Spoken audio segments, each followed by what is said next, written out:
meritocracy, then let's not lower the standards for you. You, sir, are a no-go at this station.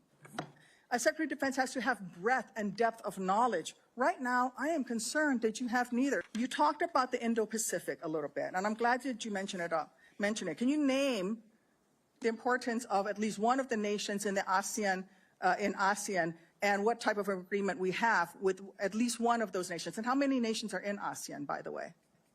I couldn't tell you the exact amount of nations in that, but I know we have allies in South Korea and Japan and in AUKUS with Australia, trying to work on submarines with them. Mr. Hegseth, none of those countries are in ASEAN. Across. None of those 3 countries that you've mentioned are in ASEAN. I suggest you do a little homework before you prepare for these types of negotiations. Listen,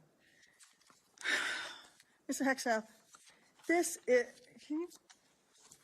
we ask our troops to go into harm's way all the time. We ask them to go into harm's way.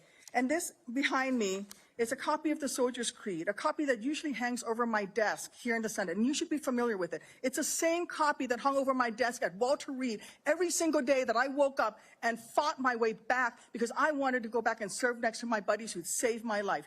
This same copy, these words are repeated over and over and over again.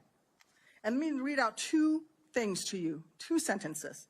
I will always place the mission first, and I am disciplined, physically and mentally tough, trained and proficient in my warrior task. Mr. Hegseth, our troops follow these words every single day, and they man up and they pack their rucksacks and they go to war. And they deserve a leader who can lead them, not a leader who wants to lower the standards for himself or raising the standards for other people. And by the way, our troops already meet the standards. We ask troops to man that ship, fight that fire, fly that helicopter until their very last breath. And they do that every single day. They cannot be led by someone who's not competent to do the job.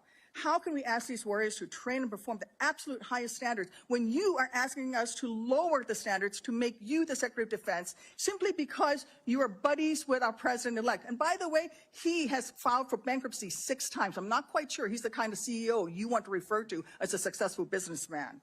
Let me make it clear. You can't seem to grasp that there is no U.S. military as we know it without the incredible women that we serve. Women who've earned their place in their units.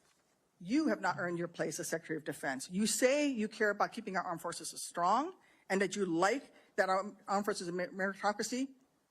Then let's not lower the standards for you. You, sir, are a no-go at this station.